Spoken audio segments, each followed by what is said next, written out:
Figures that worked with you that I've spoken to have told me that your behaviour did amount to bullying, that your approach put the fear of God, to quote someone, into members of your staff. You insist you are not a bully, but do you accept that others think you are?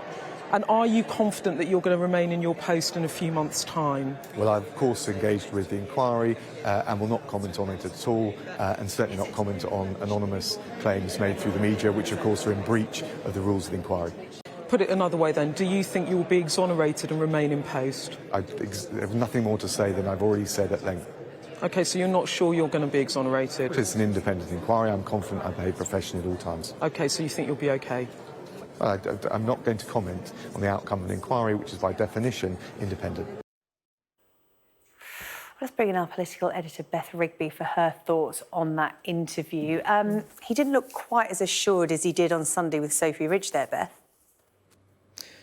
Well, SJ, he was out and about today because the Justice Secretary was announcing a new panel to better support victims of major disasters, be that Grenfell Tower, Hillsborough or the Manchester bombings. But of course, overshadowing every appearance he now makes is the allegations around bullying and what will happen with that inquiry. Just to remind you, there are 8 separate complaints involving multiple complainants. It goes across a period of time and a number of different departments, taking in the Brexit department when he was Brexit Secretary, the Foreign Office when he was Foreign Secretary, and the Justice Department as well. I've spoken to a number of people familiar with the investigation and some of the allegations around his conduct, including, as you heard in that clip, the idea that as a boss, he, to quote one of my sources, put the fear of God into those working for him. And I put that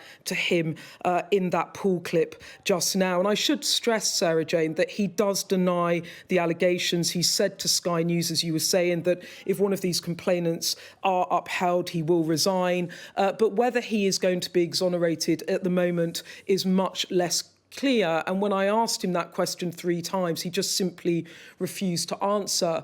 But I would say as well, there are questions too, not just for Dominic Raab, but for the Prime Minister. Now, you remember that when Rishi Sunak became Prime Minister, he promised a government of professionalism, integrity and accountability. But questions about what the Prime Minister knew about Dominic Raab's alleged conduct before he appointed him Deputy Prime Minister have surfaced again.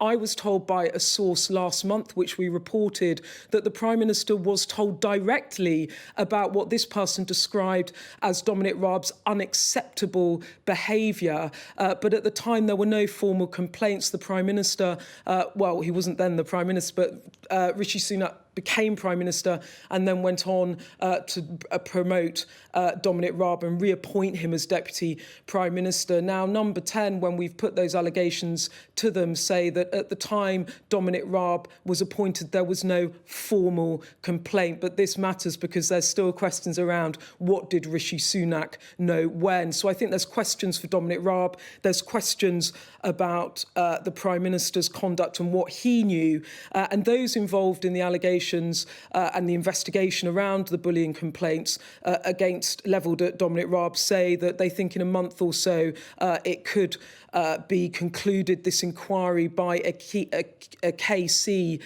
is looking into that. And the question, I guess, is will the Prime Minister lose a 3rd cabinet minister around accusations of their conduct?